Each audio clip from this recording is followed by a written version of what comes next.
Hello guys! Nag-message sa akin si Geraldine Miranda. Nagpapaturo kung paano daw gumawa ng video na may background. Hindi daw niya kasi masundan yung ginawa kong tutorial dati. Kaya naisipan ko din, may iba pa palang hindi marunong gumawa ng video na may background. Kaya sabi ko, nagawan ko na lang din ng content ng mas madali. Para kung sakali, may iba pa na makapanood. Kaya kung interesado kang malaman, panoorin mo ang video na ito. Una, punta muna tayo sa ating CapCut app. Kukuha lang tayo ng picture na gagawin nating background. Tapos itong picture, di ba maikli lang to? Para humaba, kailangan lang natin siyang itap, tapos hanapin natin ang copy. Itong copy. Para papahabain lang natin itong background. Ito kasing picture ang gagawin nating background mamaya, kaya dapat mahaba to. Kaya kung gaano kahaba yung video na i-overlay, ganun din dapat kahaba yung background. Tapos, kapag sa tingin nyo okay na yung haba na ganyan, isi-save lang muna natin.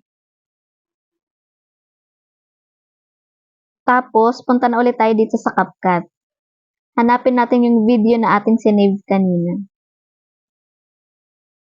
Tapos, kapag gagawa tayo ng video, uunahin natin yung ratio. Dapat naka 9:16 yan, pang Facebook or pang Reels. Tapos, kung gusto nyo yung background nyo nakalagay sa cellphone frame, dito tayo sa sticker.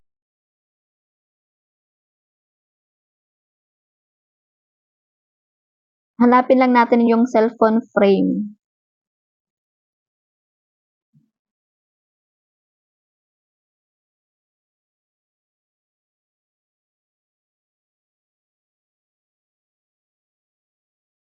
Nga pala yung background, dapat medyo maliit lang yun para magkasya itong cellphone frame.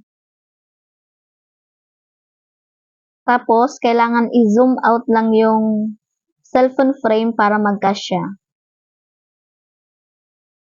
Tapos, kapag okay na yung cellphone frame, itong sa baba, kailangan nyo lang yung hilahin para magpantay dun sa background.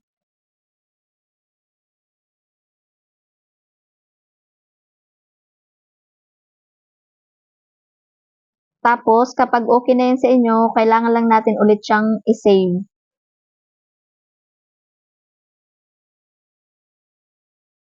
Tapos, dito na ulit tayo sa CapCut.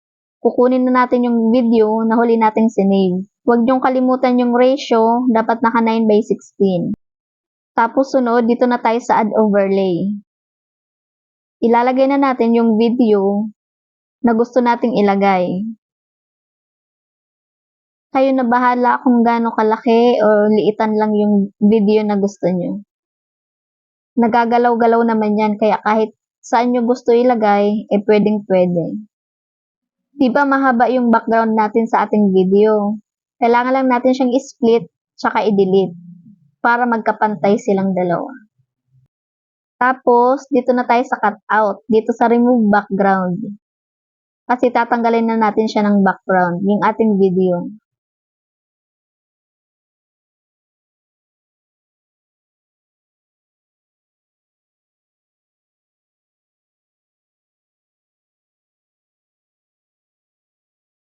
O diba, nawala na yung background sa video. Malinis na siya.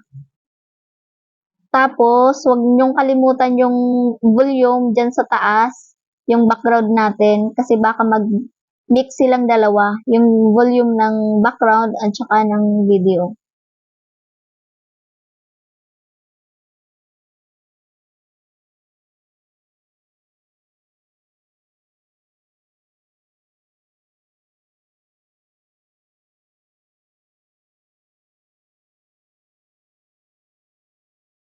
Tapos, kapag magsisave na tayo ng video, huwag natin kalimutan i-delete yung pinakadulo para matanggal yung logo or watermark ng CapCut.